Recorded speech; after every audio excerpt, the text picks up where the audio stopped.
It's a rainy summer day here in Vegas. Let's talk about suspension. Suspension is like engine choice. Everybody has a different need. A lot of guys buy suspension systems they don't need, and other guys need it and don't buy it. This JK just got a L94, which is a 6.2 LS engine. This Jeep has typical aftermarket suspension. It's TerraFlex. Just as important as the suspension system is your tires. This Jeep has some wide tires on it, and they're relatively hard with stiff sidewalls. That's going to give you a really stiff ride. When it comes to tire choice, make sure you match the tire for your kind of driving and the weight of your JK. A tire that has more sidewall, let's say a 17-inch rim with a 35-inch tire, is going to give you a better ride than a 20-inch rim with 35-inch tires.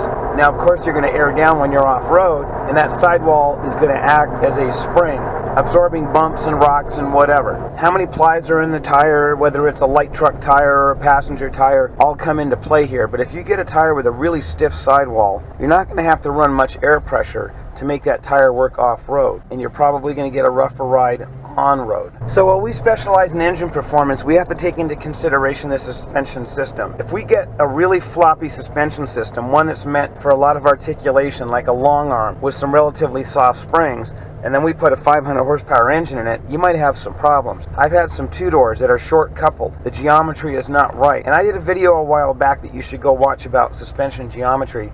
But if the geometry is not right, as the axle travels up and down, it can actually input steering. You have brake steer, bump steer, torque steer. So you combine that with an engine that has a lot of horsepower, and it could be a wild ride. So this video is not about setting your suspension up right. It should be set up right to begin with. It's about what suspension system to go with. And I'm not going to make a specific recommendation on what suspension system to go with because everybody has a different need. The JK I happen to be driving is a typical four-door JK, about a 3-inch lift, 35 to 37-inch tires. And what I find is the mid-arms that the JK comes with. Fronts are not really short arms like the old TJs. These are mid-arms, are a little bit longer, and I find that they work fine. In fact, if you go with a suspension system like Metal Cloak, where the rubber joints turn in the housing of the control arm, you can get near 6-inch long arm performance with a 3.5-inch mid-arm system. And there's no fabrication required, meaning you don't have to weld in mounts to get the long arms in. And if that's enough for you, then that's a good solution. I have a 3.5-inch Metal Cloak Game Changer on my Jeep, and I'm perfectly happy with it. It's got more travel than I need. I actually have to limit the travel unless I pull my fenders off. It rides great on and off-road. Now, that suspension system is really not meant to go 50 miles an hour pre-running in Johnson Valley, but it does what it's intended to do, and that's to ride in comfort. A lot of you guys like the AEV suspension. I'm not a big fan of the drop-down suspension systems. That's where basically you take the stock pickup points and push them down with drop brackets, because really all you're doing is raising the center of gravity, which changes vehicle dynamics. Yes, you do get a very similar ride to stock, but you're not really improving the travel of the suspension system. You're just shoving it down, which raises your Jeep up. I'd rather see you use a stock pickup point, raise a Jeep up, and get more travel. That way when you do go to Moab or Rubicon, you have that extra articulation to get over the obstacles. A big consideration when you're choosing suspension system is what axles are you going to run. We have two LT4 builds in the shop right now. They're going to be pushing close to 700 horsepower. So we're not going to be able to run a Dana 30 or a Dana 44 in that setup. We're going with Dana 80s in the rear, Dana 60s in the front. For this particular setup, we're going with 1410 rear drive shafts, 1350 front drive shafts. The 1350 CV gives us a little more clearance to the transmission when the axle goes up and down. Remember, when the axle goes up and down, it travels in an arc, and the panhard rod or the track bar pushes the axle left and right. So when you stuff that axle full up,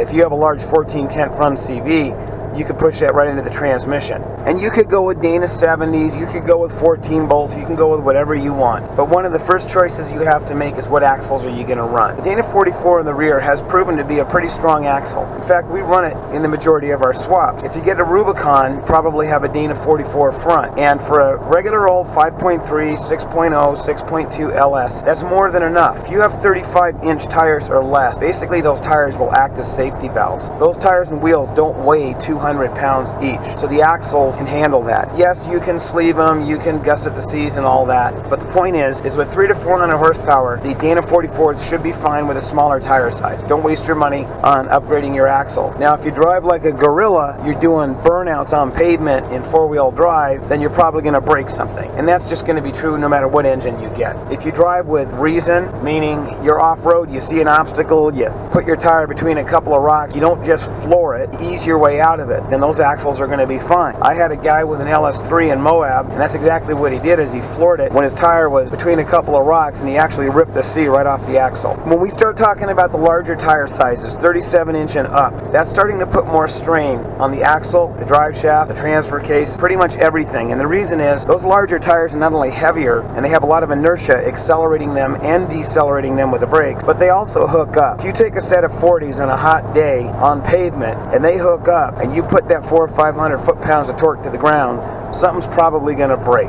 With a 35-inch tire, that tire is going to break loose and not break components. Manufacturers incorporate something called torque management, which limits the amount of torque that you can put out. GM is pretty good at this, and it definitely is required with the Gen 5 engines. The Gen 5 engines put out so much torque, even the 5.3 in the lower revs, that we have actually ripped apart lockers when these engines put their torque out at low RPM and the tires hook up. This wasn't as pronounced in the earlier generation engines, like the LSs and the Hemis and the turbochargers. I drove a turbocharged JK the other day, and it had a lot of horsepower, but what it didn't have was a lot of bottom end torque. What we have to remember is these LT engines are putting 300 plus foot-pounds of torque out just off idle. That's more torque than the V6 can put out anywhere. And if we apply that to the ground and hook up, that's going to put a lot of strain on the suspension components, the axles, the drive shafts, etc. I find that the properly engineered rubber joints hold up very well. The rubber joint tends to act as a buffer. So not only does the rubber joint offer a better ride and self-centering, self-centering means when you have a control arm, you don't want it just to flop back and forth. You want a rubber joint on one side. And that's why most of the long arm manufacturers run a stock rubber joint on one side and then a Clevite or a Johnny or a Heim or something on the other side. If you ran a Heim on both sides, that arm's just going to flop back and forth. And the problem with a stock style rubber joint is it's pressed into the control arm housing, which means it only has a certain amount of degrees that it can flex before it rips. So by going to a long arm, you can increase the amount of travel because that joint has to move in a smaller arc to achieve the same or more travel. Some joints like the Metal Cloak Duraflex rotate in the housing, so you're not going to rip that joint. So you get the best of both worlds. You get rubber joint quality, you get self-centering, but when you get to the extremes of travel, that joint's just going to rotate in the housing and not going to rip. That way you can run a mid-arm, a mid-length arm, or even a short arm like in the rear and get travel similar to the longer arm suspension systems. Guys, go with adjustable track bars if you're going with a higher end build. Being able to center that axle at ride height is really important, and while there are offset brackets out there, if you don't get everything just right, it puts a lot of strain and stress on those brackets, and I've actually seen the rear end brackets rip off. Also make sure that your track bar is running in the proper arc. Go back and watch some of my earlier videos which gets into that more in depth. So now let's look at your need.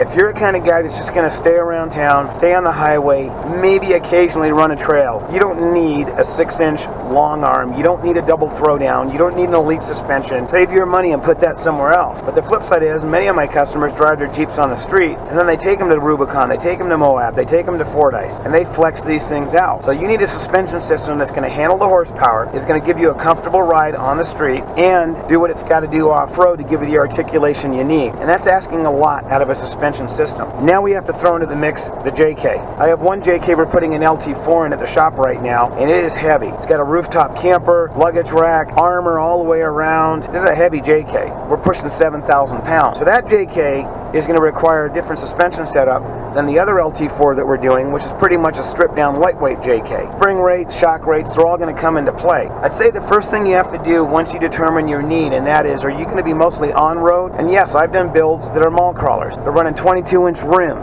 They have no intention of taking these vehicles off-road. So a budget boost, stock fenders, gets these guys where they want to be. If you got a family JK that you're going to travel in, drive long distances, comfort's really important. Then you might hit some trails with your family. If you're just running some power line trails or fire trails, you probably don't need a $25,000 suspension system. Any of the mid-level suspension systems will do what you want to do. It's going to give you decent ride on-road, it's going to give you a decent ride off-road. And then you got the hardcore crawler guys. The guys that are going to be running 4 or 5 miles an hour, but half of what they're doing is vertical. Waterfalls, rock garden. That guy's going to want a suspension system with maximum travel, not too much travel. Remember, too much travel can get you into trouble in some situations. But he's going to want a suspension system that's going to articulate, keep his Jeep as level as you can keep it while you're going over these obstacles. And that type of floppy suspension system does not play well with a lot of horsepower, because when you really get into it, you're going to see that JK rise up.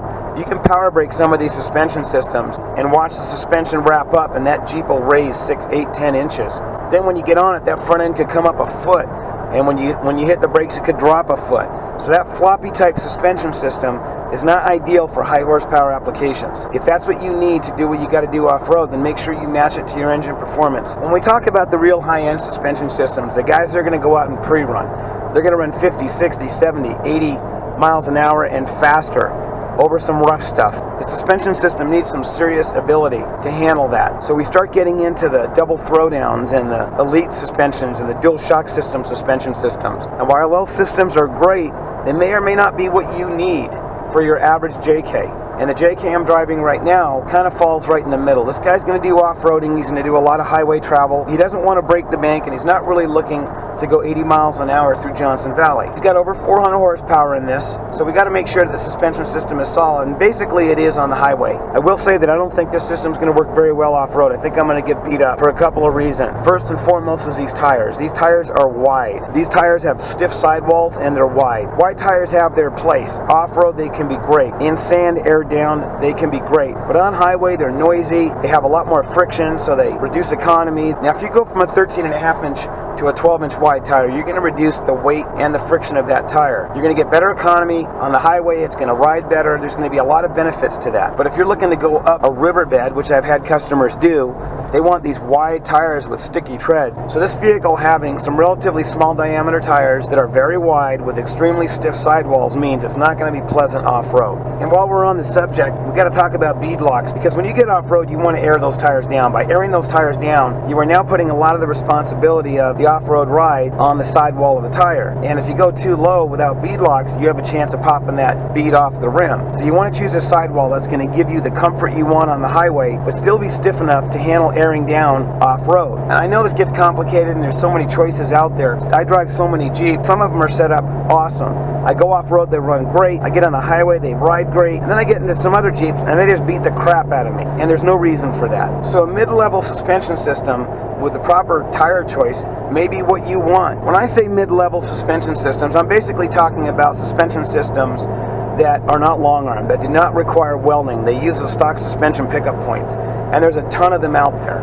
A lot of shops don't like getting into suspension because once you go from that mid arm or that short arm to a long arm and you got to start welding brackets in and doing geometry, it can be a losing proposition for the shop owner because there's just so much involved with getting it right. The JK has probably had every kind of suspension system out there, whether it's coilover, 4-link, ORI struts, there's 3 links, there's 4 links. In the front, I feel that the 4-link suspension works great. I think the JK has long enough control arms to make most guys happy. I don't like mounting control arms off the differential cover or going to a 3-link system. And while the 3-link system can prove to be very good off-road, it can also pose some issues with clearance to the engine, and if you lose that upper link, that could be a problem. So the front of the JK is not too hard to deal with. You can run long arm. There's plenty of long arm kits out there that bring the arm right back to the cross member. What that allows you to do is run a rubber joint so you get an arc with enough travel. You could go with coilovers up front, which is going to give you better flex. You could go with variable rate springs, dual rate springs. My advice is go with a variable rate spring. Variable rate springs are going to be softer